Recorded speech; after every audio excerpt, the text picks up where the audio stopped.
네, 안녕하세요. 여러분들 대신에 도움을 드리고 싶은 쭌삼촌입니다. 자, 오늘 강의는요, 유럽 봉건 시대에 대한 이야기입니다. 앞에 우리가 게르만족에서 세워졌던 프랑크 왕국에 대한 이야기를 봤잖아요. 자, 그거를 한번 정리를 한번 해보고 간단하게 넘어가도록 할게요. 자, 여러분들이 개념을 어떻게 잡아두시는 게 좋냐면은요, 자, 실질적으로 이렇다는 건 아닙니다. 여러분이 공부하는데 어떻게 개념을 잡으면 될지에 대한 이야기예요. 꼭 이게 사실은 아닙니다. 자, 일단은 서로마가 분명히 존재를 했죠.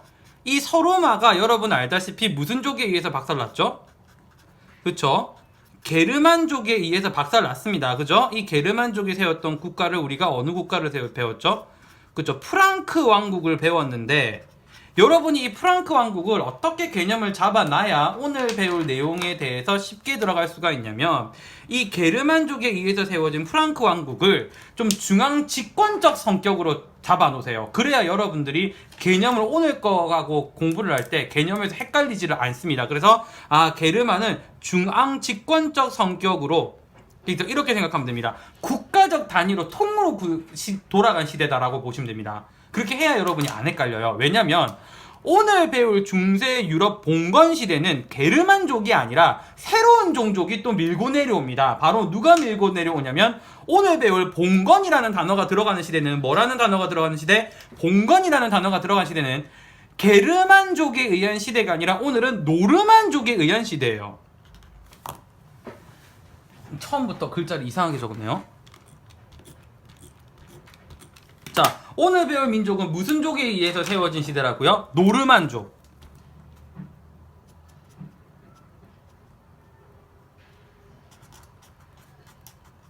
이 노르만족은 북쪽 사람들이라는 뜻이고요. 우리가 흔히 얘기하는 바이킹을 의미합니다. 이 바이킹이 세운 노르만 시대는 오늘 배울 시대는 어떤 느낌이냐면 중앙 집권적 성격이 아니라 분명히 국가가 있기는 해요. 근데 굉장히 국가가 가지고 있는 결속력이 너무나도 약해서 자기들대로 다 찢어져서 노는 극심할 정도의 지방 분권 정책입니다.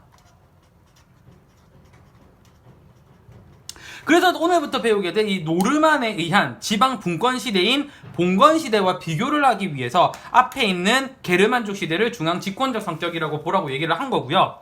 게르만족이 내려오면은 교과서에 중세 유럽이 시작되었다라는 표현을 쓰는데 중세 유럽 시대가 시작되었다라는 표현을 쓰는데 오늘 배우게 될 이제 그 게르만족이 내려오고 이제 노르만족이 내려와서 정권을 잡게 되면 그때부터 뭐라는 얘기가 나오냐면 중세 유럽이 아니라 중세 봉건 시대가 시작이 되었다라고 얘기를 하는 겁니다. 그러니까 앞에 배웠던 동로마 서로마 때는 중세 유럽이라는 표현을 써주는 거고 오늘부터 배울 때는 중세 봉건 시대라는 표현을 쓴다는 거죠. 이른바 용어 자체가 바뀌었다라는 거를 미리 이야기를 해놓고 넘어가도록 하겠습니다.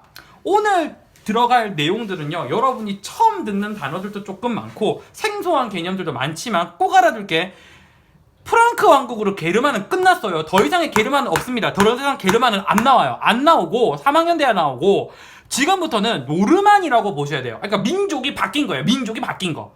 오케이? 자, 그러면 들어가 보도록 하겠습니다. 요 단원에 들어가면 여러분들이 한번 들어본 적 있는 단어가 처음부터 툭 하고 튀어나옵니다. 무슨 죄라는 말이 오랜만에 여러분을 반겨주냐면요, 저쪽에 주나라에서 보았던 봉건제라는 단어가 툭 하고 튀어나옵니다. 그러면서 세트로 무슨 단어가 같이 나오냐면 한 번씩 봤던 장원이라는 단어가 같이 여러분들을 괴롭히기 시작해요. 오늘 강의는요, 이 장원제랑 봉건제 개념 잡는데 모든 시간을 다 허비를 할 겁니다. 그만큼 개념이 여러분이 다가가기가 껄끄러울 개념일 수도 있다는 거죠. 자, 이 봉건제는 어떤 의미냐면 이렇게 생각하세요. 이 봉건제는 지금부터 신분과 계급제도라고 정의를 잡아놓고요. 이 장원제는 토지제도라고 감을 잡아놓습니다. 왜 신분제라고 얘기하면 막 우리 위에 막 지배층 있고 피지배층 있고 막 그런 그림 나오잖아요. 그런 걸 설명하는 걸 봉건제라고 생각하시면 되고 이 장원제는 땅을 어떻게 다스렸는지에 대한 얘기라고 보시면 됩니다. 자, 그럼 한 개씩 설명을 해볼게요. 자, 모든 국가의 최상위에는 누가 앉아있죠? 그쵸? 왕이 앉아있죠. 우리가 지금 보게 될 봉건제의 제일 꼭대기 피라미드에도 마찬가지로 누가 앉아 있겠다? 왕이 앉아 있습니다. 근데 문제는 이 왕의 힘이 강하다, 약하다? 왕의 힘이 약합니다. 그러니까 왕은 자기 스스로를 지킬 수 있는 힘이 충분하지 않은 거죠. 왕관이 너무 색깔이 옅네요. 살짝 덧칠을 해야 되겠습니다.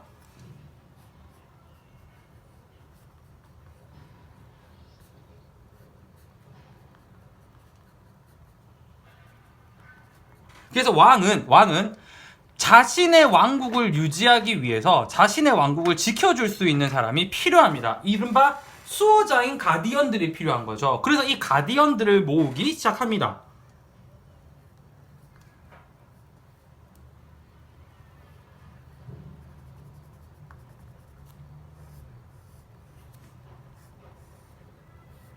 자, 이 가디언들을 뭐라고 불러주냐면 제후나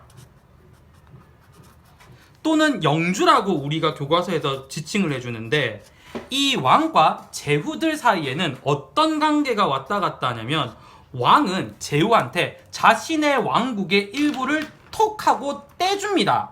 떼줬다는 얘기는 지금 뭐를 떼줬다는 이야기죠? 땅을 줬다는 이야기잖아요. 토지를 줬다는 이야기예요. 그 토지를 봉사하는 대가로 받는 땅이라 그래서 봉사하는 대가로 받는 땅, 그래서 이거를 봉토라고 부르고요. 이렇게 봉토를 받은 봉토를 받은 영주를 뭐라고 부르냐면 그때부터 봉신이라고 불러줍니다. 그러니까 왕은 자신을 지키기 위한 가디언들인 영주를 이제 캐스팅을 하는데, 그 캐스팅에 대한 대가로, 왜 우리도 연예인들 캐스팅하면 계약금 줘야 되잖아, 그죠? 그 계약금으로 땅을 줍니다. 그 땅을 봉토라고 부르고, 그 봉토를 받은 신하들을 봉신이라고 불러요. 그러면 봉토를 받은 신하는 왕한테 잘해야 될까, 잘하지 않아야 될까? 잘해야 되겠다, 그죠? 그래서 왕에 대한 충성과 의무를 하기는 하는데, 그 충성과 의무가 딱 얼만큼이냐면 자기가 받은 봉토만큼이에요. 그러니까 더 할 필요도 없고 덜 할 필요도 없는 거예요.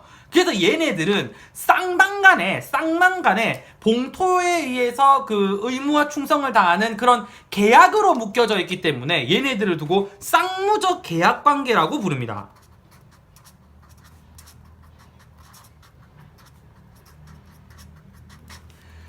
그러니까 쉽게 말해서 왕이 준 봉토만큼에 대한 의무만 하면 되는 거지, 그 이상의 의무를 굳이 할 필요가 없는 거죠. 그러니까 완전히 비즈니스적인 관계고, 그냥 마음에 안 들면 끝 하면 끝인 거예요.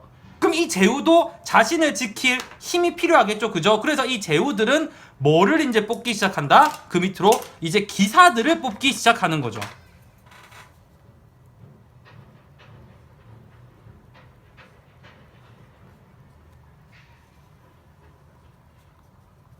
이 기사들도 마찬가지로 이제 서로 쌍무적 계약 관계로 주고받게 되는 겁니다. 자, 여기까지는 우리가 흔히 이야기하는 무슨 층에 대한 이야기냐면, 여기까지는 우리가 흔히 알고 있는 지배계급에 대한 이야기예요. 지배계급에 대한 이야기. 그래서 얘네들을 묶어주는 관계를 주군과 신하의 관계라고 해서 주군 관계라는 말도 쓰고, 또는 주종 관계라는 말을 쓰기도 합니다. 근데 문제는 얘네들 사이의 계약 관계가 쌍무적 계약이라는 거, 이제 그게 중요한 거죠. 근데 계급 중에 여러분이 알다시피 지배계급만 있습니까? 아니죠. 누구도 있죠? 피지배계급도 있죠. 이 피지배계급은 위에랑 다르기 때문에 쌍무적 계약 관계가 아니고요, 얘네들한테 평생을 묶여 사는 지배 예속 관계예요. 그러니까 쉽게 말해서 노르만족들이 들어오면서 만들어지는 이 봉건시대 때가 되면은 신분제의 특성이 단적 구성이 아니라, 하나로 되어 있는, 한 가지로 되어 있는 단적 구성이 아니라 양쪽 관계로 구성이 되어 있다라는 겁니다. 그러면 여기 있는 사람들, 여기 살고 있는 이제 잡혀 사는 사람들에 대한 얘기를 한번 봐야 될 거예요. 자, 이렇게 이들의 지배를 받는 사람들을 우리가 뭐라고 불러주냐면,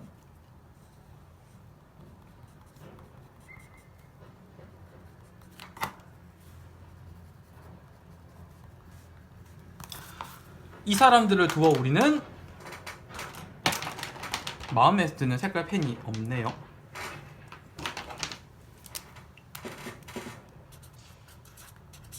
농노라고 불러주는데 이거는 농부와 노예가 합쳐진 단어입니다. 뭐하고 뭐가 합쳐진 단어라고요? 농부와 노예가 합쳐진 단어라고. 그러니까 시험에서 이 농노가 가지는 중세 유럽에서 나타나는 이 봉건 시대에서 나타나는 중세 유럽 봉건 시대에서 나타나는 이 농노의 특이한 점이라고 할 수 있는 이 기괴한 특성을 잘 물어보는데 어떤 부분을 봐서 일반 농부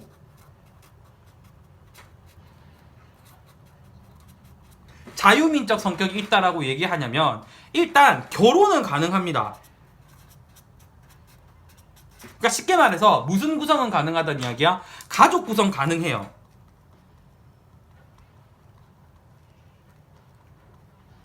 또한 무슨 권한이 가능하냐면 내가 번 것을 내가 가질 수 있어요. 재산 소유는 가능합니다.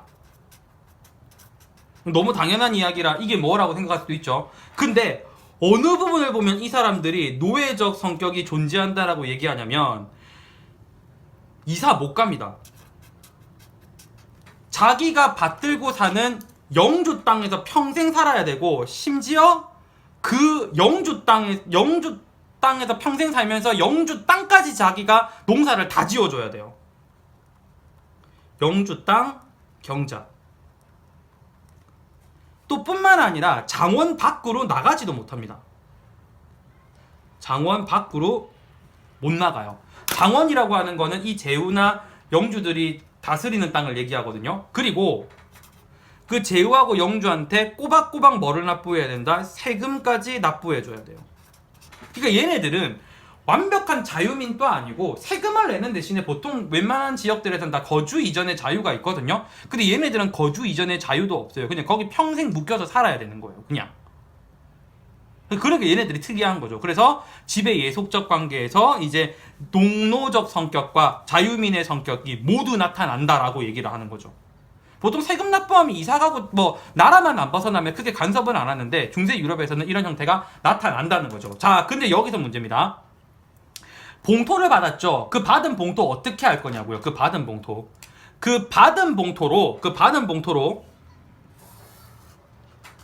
자기의 각 지방을 다스리는 걸 장원제라고 이야기를 합니다. 그래서 이 장원제가 가지고 있는 기본적인 성격을 보면요. 이 장원은요. 분명히 땅을 주기는 누가 땅을 줬죠? 누가 줬었죠? 그 땅을?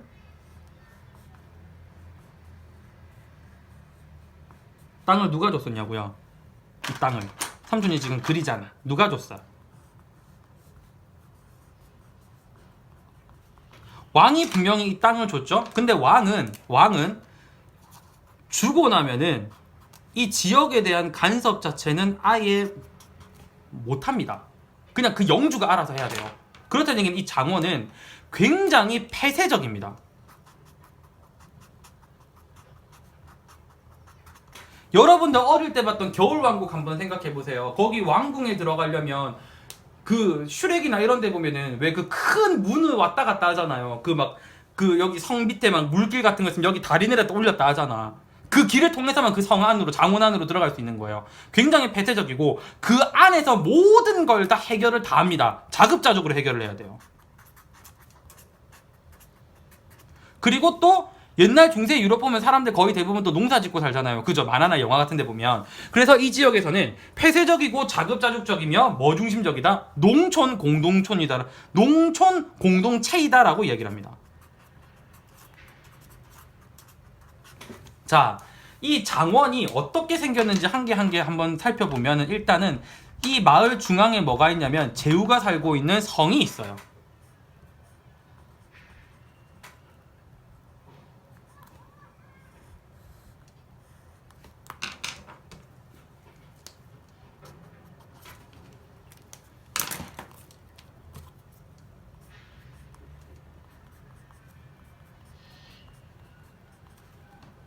여기 항상 이렇게 보면 여기에 그쵸, 여기가 어느 지역이라는 깃발이 펄럭펄럭거리죠. 그리고 그 성 옆에는 항상 뭐가 있냐면 신의 말씀을 듣기 위해서 교회가 그 옆에 항상 있어줍니다.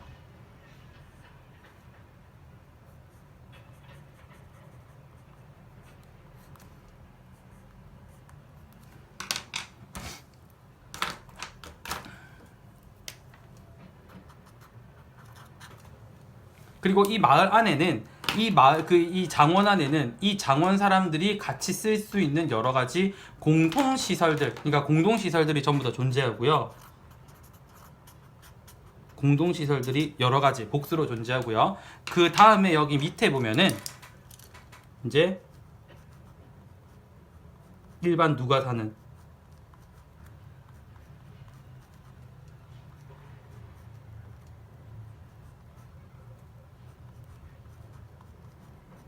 농노들이 사는 농노 촌락이 여기 존재하게 되는 거죠. 근데 아까 자급자족이고 뭐고 하면 이 공동시설 안에 농사짓고 뭐 쌀을 받는 방앗간이라든지 아니면은 뭐 수리시설 뭐 마을에 있는 뭐 장터라든지 그런 거 여기 다 있어요. 근데 문제는 농사지을 땅이 있어야 되잖아. 농사지을 땅이 안 보이잖아요. 그죠? 그러면 이 장원 안에 농사 짓는 땅도 분명히 있다 없다 분명히 있다는 겁니다. 이것까지 해서 싹 다 어떻게 폐쇄적으로 들어 묶어버린 걸 우리가 뭐라고 부른다? 장원이라고 부르는데, 여기 농사 짓는 이 농지 있죠? 이 농지를 얘네들이 무슨 방식으로 농사를 짓냐면 삼포제 방식으로 농사를 지어요. 시험에 굉장히 자주 나오는 방식입니다. 왜 삼포제라고 하냐면 이렇게 생각하면 쉽습니다. 땅을 크게 3개로 쪼개가지고 농사를 짓는데 로테이션이 서로 틀려요. 얘는 첫 번째 해는 봄에 농사 짓고, 두 번째 해는 가을에 농사 짓고, 세 번째 해는 얘는 쉽니다. 그 다음에 밑에 있는 땅은 첫 번째 해는 가을에 농사 짓고, 두 번째는 땅을 쉬고, 그 다음에 세 번째는 봄에 농사를 지어요. 요 땅은 올해는 쉬고요. 그 다음에는 봄에 농사를 짓고요. 그 다음에는 가을에 농사를 짓는, 이런 식으로 농사를 짓는다고 생각을 하시면 됩니다. 그러니까 땅을 3개로 나누어 가지고 봄에 농사 짓던지 가을에 농사 짓던지 한번 쉬던지 이렇게 농사 짓는 방식을 삼포제라고 생각을 하시면 돼요. 이렇게 하는 가장 큰 이유는 뭐 아시아 지역에서는 거름 문화가 조금 많이 발달하긴 했는데 비료를 많이 주는데, 얘네는 비료 주는 부분이 조금 아시아보다는 떨어졌던 게 있었나 봐요. 그래서 땅의 힘을 회복하는 지력 회복을 위해서 요렇게 삼포제를 실시했다라고 이야기를 할 수 있는 겁니다.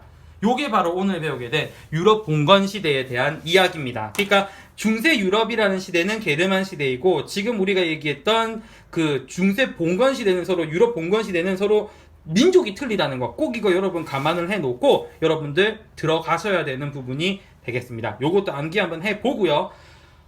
이제 정말 큰 게 남았네요. 그쪽으로 한번 들어가 보도록 하겠습니다.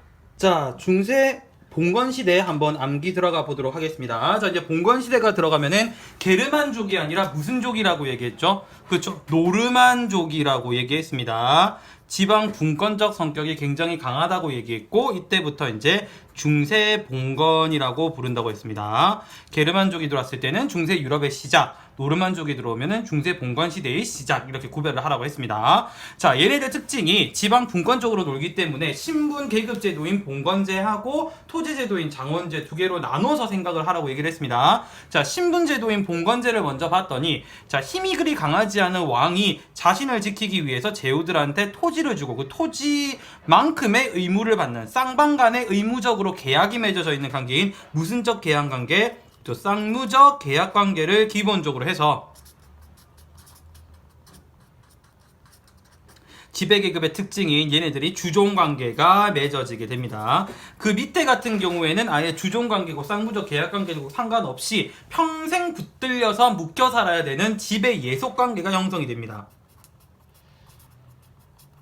그러니까 신분계급이 이제 두 가지로 나눠져서 따로 노는 거예요. 자, 이 지배예속 관계에 의해서 영주의 지역에 묶여 사는 사람들을 우리가 농부와 노예를 합쳐서 농노라고 부른다고 했다, 그죠? 이 농노의 농부 자유민적 성격을 봤더니 일단 뭐는 가능하더라, 그렇죠? 결혼은 가능하다고 얘기했습니다.